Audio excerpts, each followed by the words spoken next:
श्रीराम जय राम जय जय राम। श्रीराम जय राम जय जय राम। श्रीराम जय राम जय जय राम।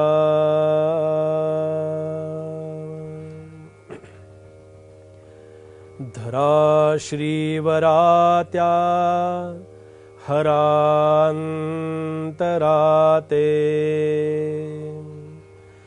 तरा दुस्तरात्या परासागराते सराविसरात्या भरा दुर्भराते करानी करात्या खरा मत्सराते। जय जय रघुवीर समर्थ। समर्थांच्या मनोबोधाचं चिंतन आपलं सुरू आहे आणि या मनोबोधाच्या चिंतनामध्ये समर्थांनी या श्लोकामध्ये भगवान शंकर प्रभू रामचंद्र यांच्या स्वरूपाचं आपल्याला दर्शन घडवलेलं आहे। ते कशा प्रकारानं घडवलेलं आहे तर हर, आता शब्दांचा अर्थ आपण लक्षात घ्या। हर म्हणजे शंकर आणि अंतर म्हणजे हृदय। आता शंकराचं अंतर म्हणजे शंकराचं हृदय कोणतं, शंकराचं हृदय हे कोणतं आहे ते आपण समजावून घेतलं पाहिजे। तर श्रीवर म्हणजे श्रीराम। श्रीराम हे शंकराचं प्रत्यक्ष हृदय आहे। आता शंकराची पूजा करायची का त्याच्या हृदयाची करायची, हा साधारण आपण ठरवण्याचा विषय आहे। ठरवण्याचा म्हणण्यापेक्षा ठरवण्याच्या पलीकडचा विषय आहे खरं म्हणजे। आता आपण हृदयाची पूजा करतो।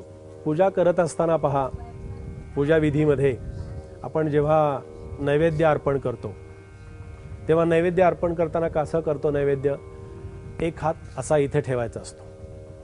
कशासाठी, का नैवेद्य दाखवताना छातीमध्ये धडधड होती का, आता हा नैवेद्य दाखवू की नको, देवाने खाल्लं तर काय करावं, ते ताट मला घरात नेता येणार नाही, म्हणून छातीवरती एक हात कशासाठी, छातीवरती हात अशासाठी आहे की माझ्या हृदयस्थानी असणाऱ्या परमेश्वराला स्मरून हा नैवेद्य दाखवतोय।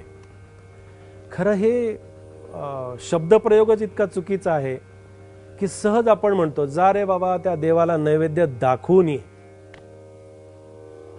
आहे का बरोबर शब्द, आहे का ही कृती बरोबर, आहे का हे योग्य, दाखवून परत ये।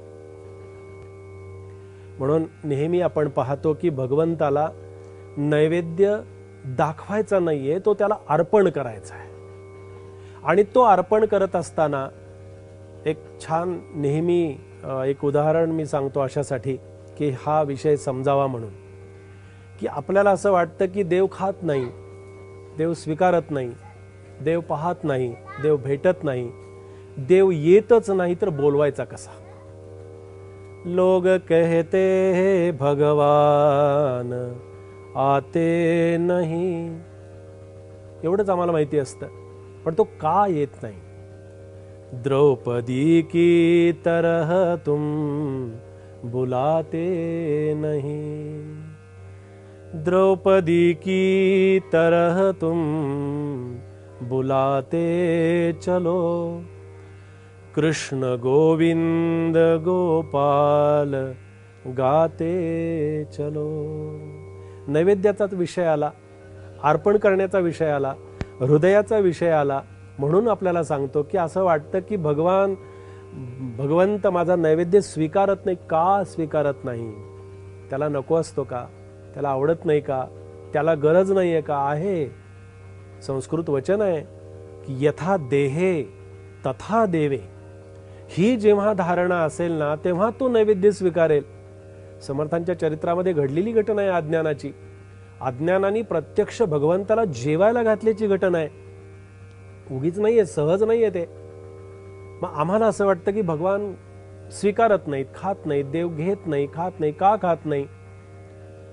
लोग कहते हे भगवान खाते नहीं, भिल्लिनी की तरह तुम खिलाते नहीं, भिल्लिनी की तरह तुम खिलाते चलो, कृष्ण गोविंद गोपाल गाते चलो. एकदाच तिला कळलं होतं भिल्लिनीला, शबरीला, की एक ना एक दिवस प्रभू राम तुझ्या झोपडीमध्ये येणार आहेत. तोच विषय चाललाय ना, की शंकराचं हृदय कसं आहे पहा.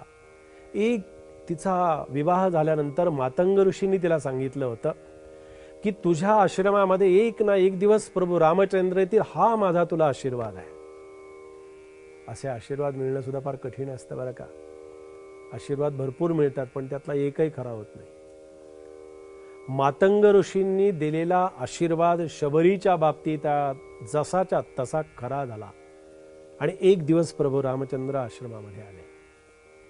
ज्या दिवशी ऋषींनी सांगितलं होतं की राम तुझ्या दरबारामध्ये आश्रमामध्ये येतील, तुझ्या झोपडीमध्ये येतील, त्या दिवसापासून शबरीनं काय करावं, सकाळी उठावं, आपल्या झोपडीसमोर छानपैकी गाईच्या शेणानं सारवावं आणि पारिजातकांच्या फुलांचा सडा टाकून ठेवावा की माझे राम आले ना की त्या फुलावरून येतील, ते फुलांना त्यांचा चरणस्पर्श होईल आणि ती फुलं माझ्याजवळ मी अखंड ठेवीन.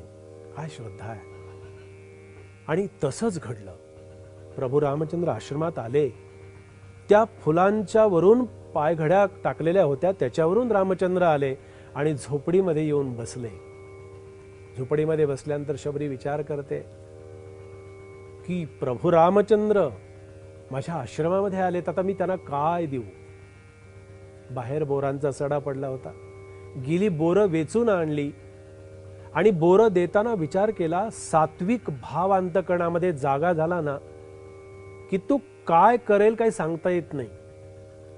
तिनं काय केलं, ती बोरं आणली होती आणि त्यातलं एक एक बोर चाखायला सुरुवात केली. का तर माझ्या रामाला कोणतंही आंबट बोर जाऊ नये. आणि बोर चाकते आणि ती रामाच्या मुखामध्ये भरवते. हे का सांगितलं? रामाने त्याचा स्वीकार केला. सखा मानावा भगवंत, माता पिता गणगोत, अशा प्रकारची भगवंताबद्दलची सख्यत्वाची भावना अंतकणामध्ये असावी. म्हणून समर्थ म्हणतात, बाकी सगळं विसरून जा, सरा विसरा त्या भरा दुर्भरा ते, करा निकरा त्या खरा मत्सरा ते.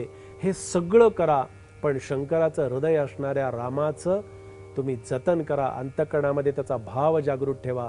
असाच समर्थांचा समर्थ उपदेश आज आपण या श्लोकाच्या माध्यमातून इथे श्रवण केला. जय जय रघुवीर समर्थ.